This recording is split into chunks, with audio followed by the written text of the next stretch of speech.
Today on BRStv, we're going to tell you why halide lighting is still alive and kicking. Hi guys, my name is Ryan. Welcome to another week of the BRS 160, where every week we do our best to help you guys, members of the reefing community, enjoy your tanks and find new ways to explore the hobby. We do that by following the setup and progression of this 160-gallon reef tank. Today's episode is our second of 5 where we really explore halide lighting in the reef tank. In this one, we're going to focus on metal halide lighting. We'll start with who halide lighting is ideal for, the general advantages and disadvantages of halide lighting, and then evaluate halide lighting based on the criteria we developed a couple weeks ago, including some really cool tests we performed based on that criteria. Share the importance of selecting the right reflector and bulb types, discuss some hybrid options, and finish with some common installs and tips. Similar to T5's, halides are a proven technology, absolutely capable of maintaining awesome coral health combined with that high contrast visual appeal and shimmer everyone loves. Today's halide users are those that only care about one thing, and that's results. Just to give you an idea of who I'm talking about and the reasonings for what makes each light ideal for each user, I asked some of the staff here who have used basically every lighting solution possible what they would use if they could use anything for free. Jason and Nick both said after trying everything, any new tank would likely be a Halide T5 Hybrid because the only factor they care about at this point is success, and that's where they have seen the most success. Charlie and I would go with the T5 LED Hybrid because we like the simplicity and success attached to T5, but we're gearheads that really appreciate the technology associated with LEDs, controllability, less heat, and fewer bulbs to change. RT Turner surprised me and said he would go pure T5 because he's never had a tank as successful as the T5 tank he had running. Something I have to agree with. My most successful tank was also pure T5, which I'll partially attribute to the lighting source itself, but also the plug-and-play simplicity, which makes it hard to mess up. End of story. The conversation is almost completely about results at this point, and all three of these options will produce the best results in our collective opinion. Today we'll help you dive into halide technology, starting with the major advantages. Number one advantage halides have is the longest track record of success. If maintaining a successful reef tank full of healthy corals is the only concern, you can probably stop looking because halides are one of the best options and a staple in reefing for longer than most of us have even been in the hobby. The halide bulbs can produce both highly intense lighting with high PAR ratings as well as highly diffused light, or even a hybrid of both, all depending on the type of reflector and bulb used. The result is typically a really high contrast tank with plenty of light coverage, but also a sense of depth that comes with some slightly darker areas in the tank. Halides are also considered to produce the best shimmer lines in the tank, which gives that sense of movement that makes the tank look like an actual section of the reef rather than just a picture of one. The shimmer is natural looking and doesn't produce a disco ball effect where the colors separate or the shimmer so fast it becomes unpleasant to look at, which can be an issue with some LEDs. Lastly, halides are more or less plug and play in many cases as well. Hang the fixture or pendant, plug them in, and you're ready to reef. No need to worry about spectrum or intensity adjustments. Selecting a popular bulb others have had success with and setting your timer are the only options you need to select to produce lighting appropriate for basically any reef tank. Okay, sounds good. Produces some of the most stunning healthy tanks out there, easy to set up and install, and looks awesome with excellent contrast and shimmer. Who wouldn't want this for their reef tank? So why is the use of halides on such a steep decline? Well, there are several disadvantages to halides, some of which are pretty significant. I think the biggest one is the heat they generate. Halides produce a lot of heat, which makes maintaining a safe, stable temperature in the tank somewhat difficult. Some installs with a lot of airflow, evaporation, and stable room temperature may get away with just some fans for cooling, but most people are going to require a chiller to stay in a safe, stable range. A chiller is expensive, takes up valuable space, and consumes a lot of energy. Cash, space, and power are valuable commodities in this hobby, and we don't want to consume any of them without good reason. In relation to space, the reflectors common to halides can also be fairly large, and many are not super attractive, so halides end up being a bit more common in in-wall tanks or tanks with large hoods. One solid exception to that are the Giesman Spectra and Infinity, which are sleek, low-profile fixtures. They also require bulb replacement every year or so, so between the power bill and the bulbs, there's a significant ongoing cost related to running halides on a reef tank. The last downside is because of the declining use of halides, the bulb, ballast, and reflector reflector options are dwindling as well.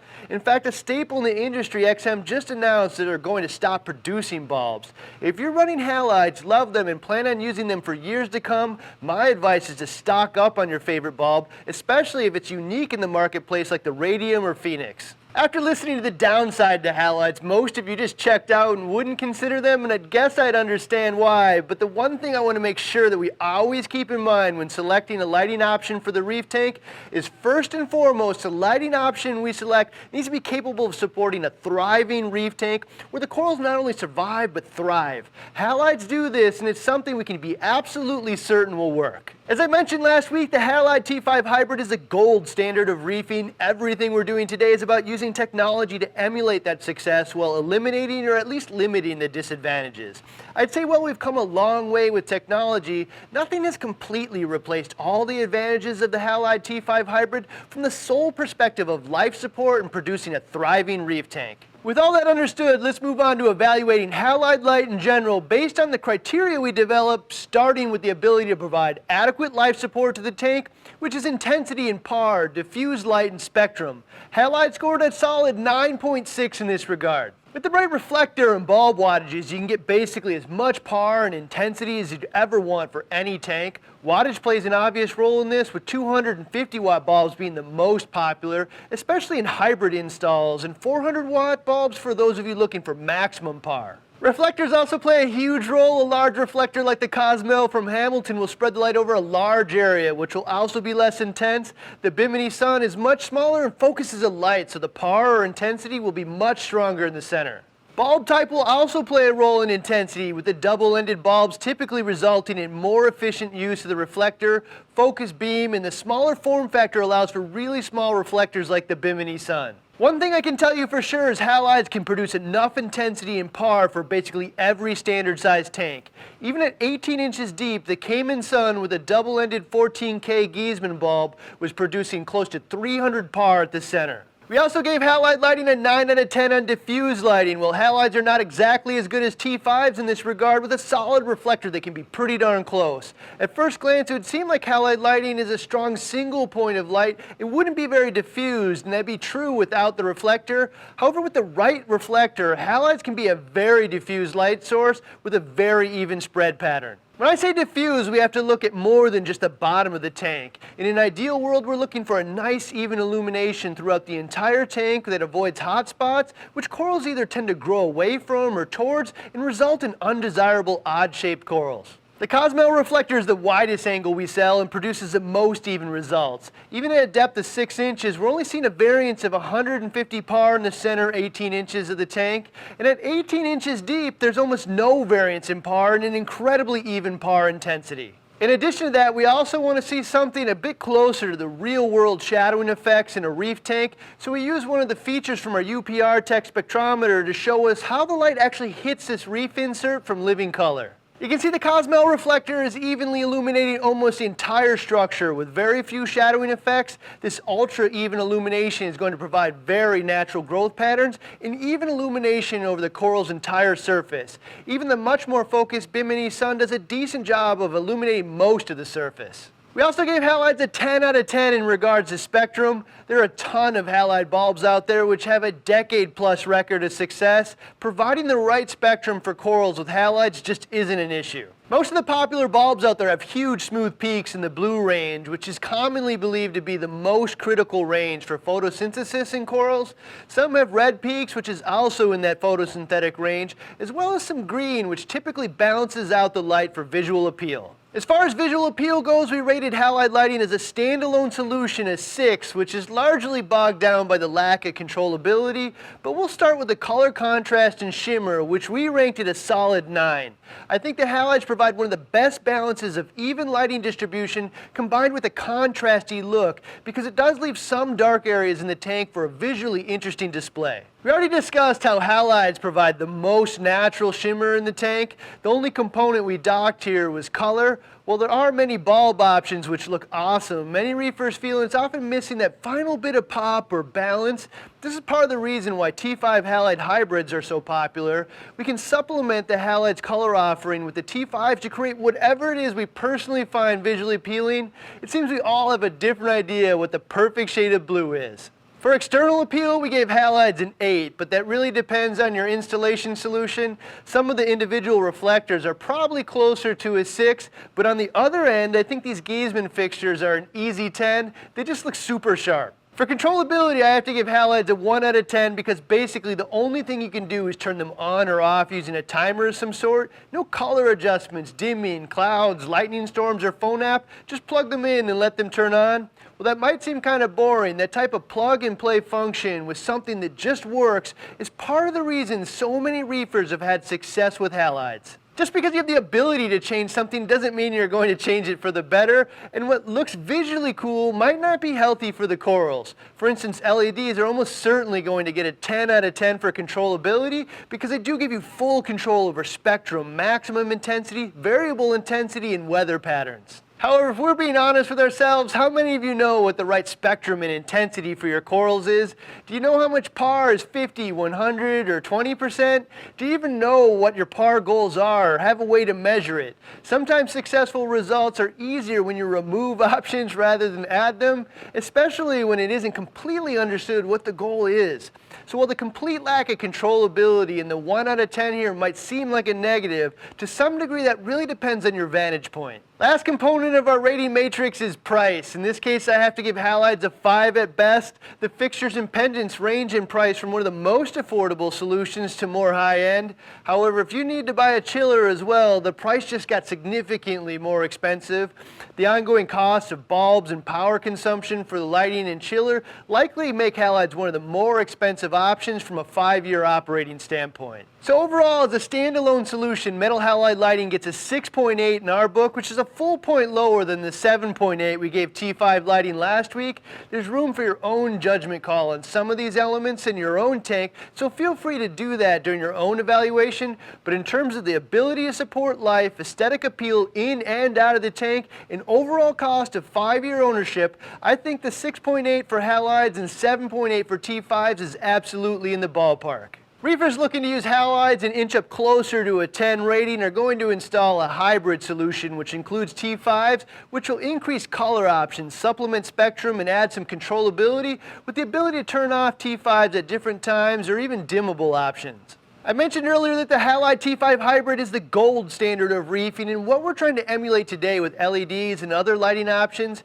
However, even with the T5 Halide Hybrid solution, halides will never be a 10 out of 10 because of the heat issues, ongoing costs, and potential to have to maintain other equipment like chillers just isn't going away. It's these elements that have the entire reefing community looking for something to replace that standard, but if all you care about is maintaining a successful tank at whatever cost, this is it. When you're selecting the right halide solution for your tank, you should really take a close consideration at the bulb type and reflector to match your goals for the tank. Each one has drastically different dispersion patterns and par intensities.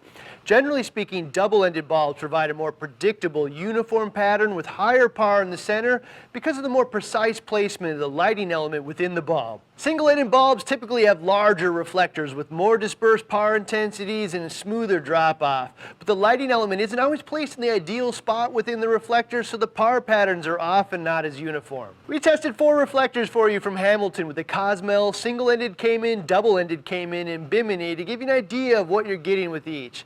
I'll start with the more focused and intense and work my way to the more diffused and even par. The Cayman Sun double-ended bulb came in with the highest par, with as high as 554 in the center at 6 inches deep. However, the intensity is really cone-shaped with a sharp fall-off. Just 6 inches to the right of that, the measurement falls all the way to 229, another 6 inches and it's just 57. Once we drop the probes to take measurements at 12 inches deep, the fall-off isn't as sharp, but we still see 375, 175, and 75 spaced 6 inches apart. Even at the bottom, it's 287, 162, and 98. So the double-ended Cayman is absolutely going to provide the highest par ratings, but proper light and coral placement is going to be pretty important if you want to get nice, even coral growth patterns. The difference of up to 300 par, just 6 inches to the right or left, is going to play a pretty significant role in coral growth. Just to give you an idea of the amount of light entering the tank, we took an average of all 36 measuring points. At 6 inches, we saw an average of 155 par, 12 inches, 154, and at 18 inches, 151.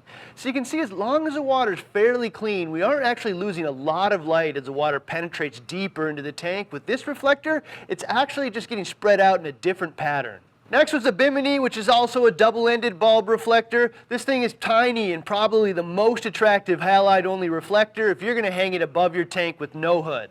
The Bimini also produced fairly high par ratings with over 400 at the center at 6 inches deep, but typical to a small reflector like this with a double-ended bulb, they fall off pretty sharp with 186 just 6 inches to the right and just 42 after that. However, the Bimini had a much more even spread at 12 inches with a center par of 245, 174, and 108. At 18 inches deep, it was even better with 184, 162, and 144. The par spread is also in a distinct rectangular shape, which matches most reefers' tanks. Average par for all 36 points with the Bimini was significantly less than the Cayman reflector at 120 par at 6 inches, 121 at 12 inches, and 122 at 18 inches. We attribute the lower overall combined par to the smaller reflector directing a significant amount of light back into the bulb rather than the tank, but that's just one of the trade-offs associated with a small, attractive reflector. Next we have the single-ended Cayman reflector. I'm going to tell you right off the bat that most single-ended reflectors have one major challenge, and that's getting the light source centered in the reflector. Within the single-ended bulbs, the component that emits all of the light is positioned differently with each brand. How the reflector performs is super dependent on centering that light source in the direct center. Keep in mind, a vast majority of the light entering the tank isn't coming from the light source, it's coming from the reflector. That said, with the Giesemann bulb, the light source isn't positioned in the exact center with this reflector. That's not a knock on Giesemann because some will be even longer and some will probably be too short. That result was a fairly normal spread at a depth of 6 inches with 403, 179, 6 inches to the right, and 65 another 6 inches over. However, at 12 inches, the spread got really goofy and less predictable, with some of the edges of the tank higher par than the center, and even worse at 18 inches. This isn't necessarily the reflector's fault, because it's the same basic design as a double-ended Cayman, which provided a very even spread. It's more about the unpredictability of where each manufacturer is going to put the light source in a single-ended bulb. They could make it adjustable, but it would make the reflector a lot bigger and unwieldy and significantly less attractive. In terms of total average par from 36 points, at 6 inches it performed pretty well at 148 par, but it fell off at 12 inches with just 135 par and 18 inches with 131. It's likely some of the light at lower depths was being redirected at the glass rather than the probes. Last halide-only reflector we tested was the Cosmel, which is absolutely huge. Reefers use large reflectors like this when a nice even spread is a primary goal or when they want to illuminate a large area. The Cosmel does have the ability to position the bulb in the center, and we were able to get the Giesemann bulb pretty close, but in this case, rather than being too long, it was a hair too short, even with the adjustments. As expected, the par distribution was super even, with 273 in the center, 191 6 inches to the right, and 120 just beyond that. Even more so at 12 inches deep with 180, 156, and 133. At 18 inches, I think this is basically flat with 140, 134, and 130. This type of reflector is about as diffused as it gets and pretty impressive. The overall light entering the tank from the 36 measurement points was 139 at a depth of 6 inches, 134 at 12 inches, and 128 at 18 inches. This again is likely due to some of the light being redirected at the glass walls of the tank rather than the bottom of the tank or sensors. I'm sure you're all wondering which one of these reflectors we would select for our tanks if we were going to go with a halide-only solution. Maximum par isn't the most critical component to me, especially if that means there are going to be significant hot spots to achieve that higher par, and I don't want funky odd patterns, so the Bimini seems like the best option for me. The Bimini has a nice rectangular pattern appropriate for the most common tanks out there, looks the most attractive, and if I raise it a bit higher, like 7 to 10 inches off the surface of the tank, I'd expect to get a nice even spread pattern. If I had an in-wall tank where I could hide the reflector, I think I'd likely go with the Cosmel because I love the nice even spread. However, I think I'd likely step up to a 400 watt bulb. Couple other notes on bulb types you should consider. Double-ended bulbs are notoriously hard to insert, and it's super common to break the ceramic pieces on the ends. You're almost certainly going to break your fair share of $80 bulbs, and almost no store is going to return them because everyone knows exactly what happened. It's a frustrating experience for sure. Double-ended bulbs have completely different brackets for different wattage sizes, so if you have to change intensities down the road, you're going to have to buy a new reflector. Double-ended bulbs also don't have a UV coating, so they absolutely require the use of the UV glass shield that comes with the double-ended reflector. Most single-ended bulbs have a UV coating on the bulb itself, so the glass shield is somewhat optional, but it protects the reflector from salt spray, which can damage it. Single-ended bulbs, on the other hand, have a universal socket for all of the common wattages used on aquariums, which is nice, and they screw in easily, which means the chances of you breaking one is very low. Lastly, bulb availability is a bit wider with single-ended bulbs, most notably with the super popular radium bulb. I expect bulb availability to dwindle further in the future, so you might want to consider this factor when making your selection as well. Personally, I'd go with the reflector that best suits my needs, but keep these elements in mind. There are 3 basic install options for halides. You can hang the reflectors as pendants over the tank, which likely helps a bit with heat. You can install the reflectors inside a hood, which often looks sleeker but can trap heat. Or you can install a fixture like the Hamilton Cebu, Infinity, or Spectra from Giesemann. Fixtures are my choice in most cases. A fixture can look really sharp and add aesthetic appeal to the tank, has fewer hanging components, typically has more organized cords, and is also out in the open so it doesn't trap as much heat as a hood solution. The Giesemann fixtures in particular look sweet and really accent the tank well. This is something you're going to hear a lot from me because I do appreciate what the tank looks like as a whole, not just what's inside, and I don't think anyone builds more attractive lighting solutions than Giesemann. However, halide-only fixtures are basically non-existent at this point, so you'll likely have to go with the hybrid. There's a good reason for this. The hybrid model just produces better results. We also took the time to produce some PAR readings for the Giesemann Infinity and Spectra, so you can see the difference when you mix these 2 types of lighting sources to achieve a common goal. Starting with the Infinity, which utilizes a double-ended bulb, we added 2 ATI Blue Plus and 2 ATI Coral Plus bulbs to the fixture as our T5 options. At a depth of 6 inches, we saw the highest PAR of anything we've tested so far was 628, and it does fall off as you get further from the center, but nowhere near as drastic, with 398 6 inches to the right and 167 next to that. At 12 inches deep, it's incredibly even at 321, 291, and 225. And at 18 inches, it's basically flat at around 200 PAR, and almost every reading is within 30 points of that. As far as this 36-point average, that was the highest as well, with 208 at 6 inches, 202 at 12 inches, and 192 at 18 inches. I'd also like to note that the double-ended bulb slides in and out of the fixture super easy. I can't tell you if I'm just lucky or if they use a better connection, but it was a super nice surprise. The Spectra uses a single-ended bulb, and because of that, the fixture itself is a bit larger. However, the light dispersion is awesome. At 6 inches, we saw 474 in the center, and the drop-off 6 inches over was only to 351 and 202 at the edge. At 12 inches, the light dispersion pattern basically matched the rectangular shape of most standard tanks and was super flat at 278, 267, and 225. From left to right over the entire 30-inch span, there's only a difference of 55 PAR. At 18 inches deep, we're still seeing 201, 216, and 202.